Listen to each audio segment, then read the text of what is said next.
Oke, apa penyebab sel abnormal? Setelah kita pelajari adanya inisiator oksidatif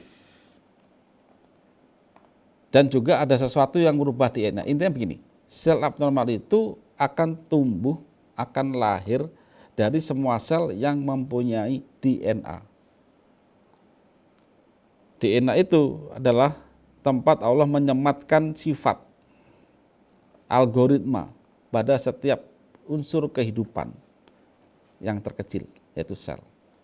Dalam DNA itu adalah terdapat pusat informasi dan pusat berpikir. Nah, kalau di tubuh manusia itu otak ini adalah DNA.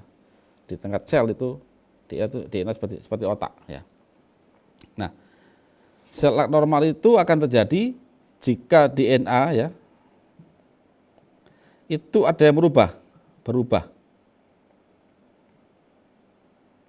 Otomatis ada yang merubah. Ada yang merubah. Nah, ini. Salah satunya adalah inisiator oksidatif. Salah satunya ya. Ini gambar ini yang gambar ilustrasi bahan-bahan yang menyebabkan ya. Nah, di sini saya akan membuat proses terjadinya sel abnormal pada tubuh manusia. Jadi ingat, terjadinya sel abnormal itu adalah terjadi pada semua sel yang mempunyai DNA. Kalau sel itu tidak punya DNA, maka nggak akan terjadi sel abnormal. Apa contohnya yang tidak punya DNA? Ya, sel darah merah. Yang sampai sekarang kan belum ada kanker sel darah merah. Kalau kanker darah putih ada, sebab darah putih punya DNA. Itu.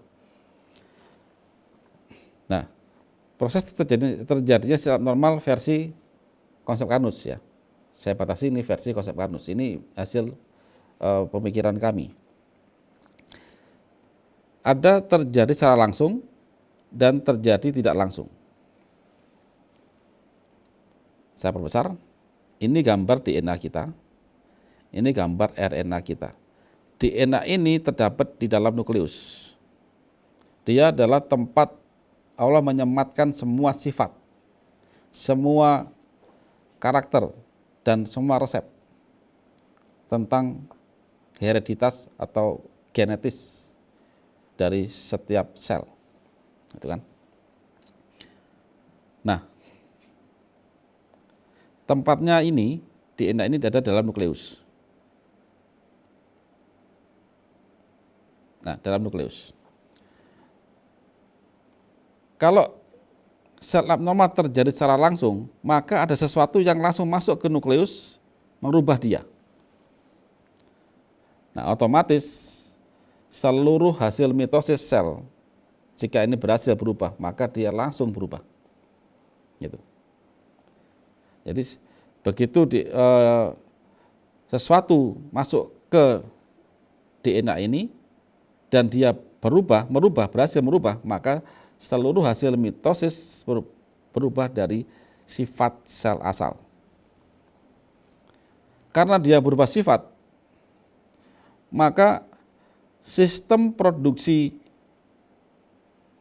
zat metabolit dari sel tadi akan berubah. Yaitu apa produksinya? Sel itu bisa memproduksi sesuatu untuk dia komunikasi dengan sel yang lain. Ingat, manusia itu sekian triliun sel. Sel itu bertetangga. Komunikasi dia dengan apa? Hormon dan enzim. Kalau kita bicara itu komunikasi kita. Kalau mereka tidak. Mereka dengan senyawa kimia, dia punya hormon dan enzim.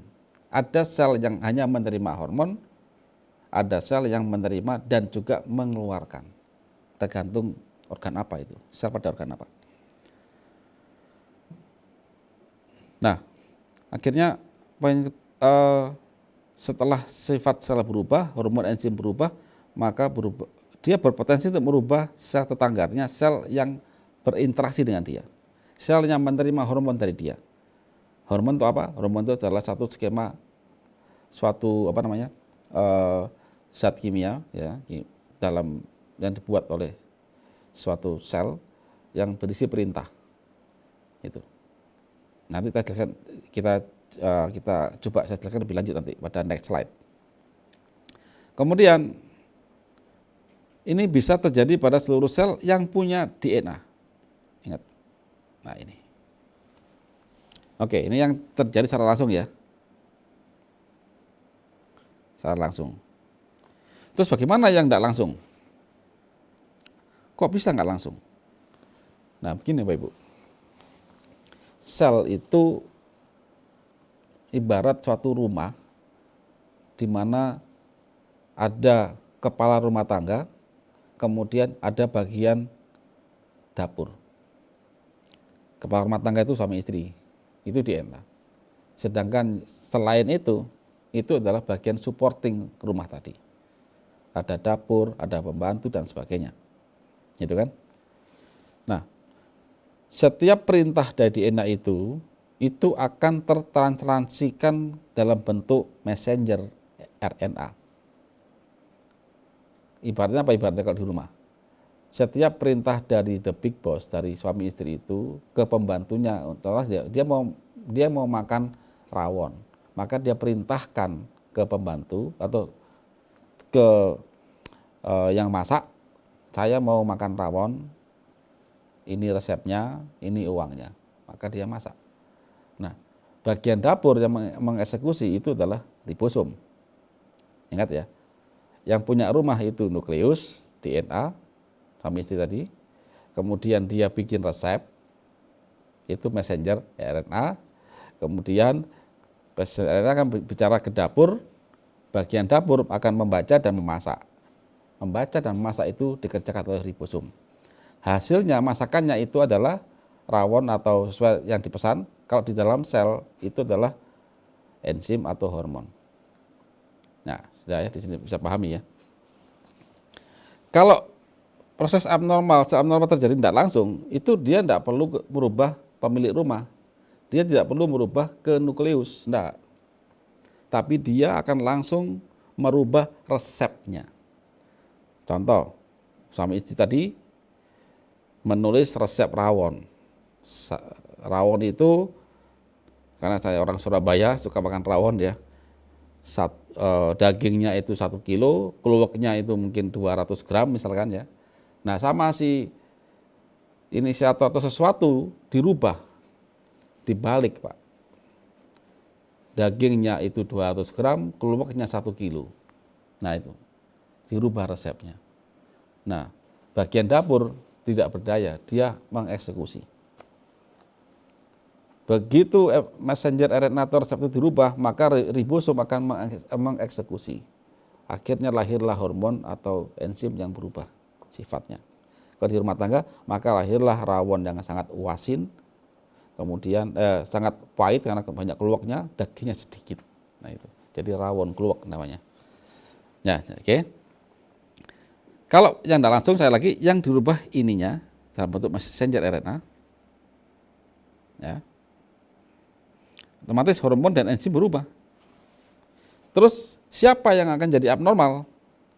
Adalah setelah hormon dan enzim berubah, maka sel lain yang menerima hormon inilah yang akan mengeksekusi. Sehingga dia jadi sel abnormal. Biasanya terjadi pada sel penghasil hormon, contoh payudara, getah bening, tiroid dan sebagainya. Contoh kasus ya, kanker payudara karena overexpress ya, terlalu berlebih pada hormon HER2. Yang bikin kelebihan hormon HER2 gak ada masalah, tapi yang menerimanya di masalah. Estrogen berlebih, maka dia akan membuat sel payudara lebih dari biasanya. Di situ.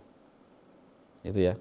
Jadi yang ada satu sel kelenjar yang dia overexpress, kelebihan perintah estrogen ke di dalam tubuh seorang pasien kanker. Kelebihan estrogen tadi, perintah tadi itu diterima oleh sel target, oleh sel payudara. Maka dia akan memproduksi sesuai perintahnya. Jadi gitu. Jadi pahami ya di sini. Oke.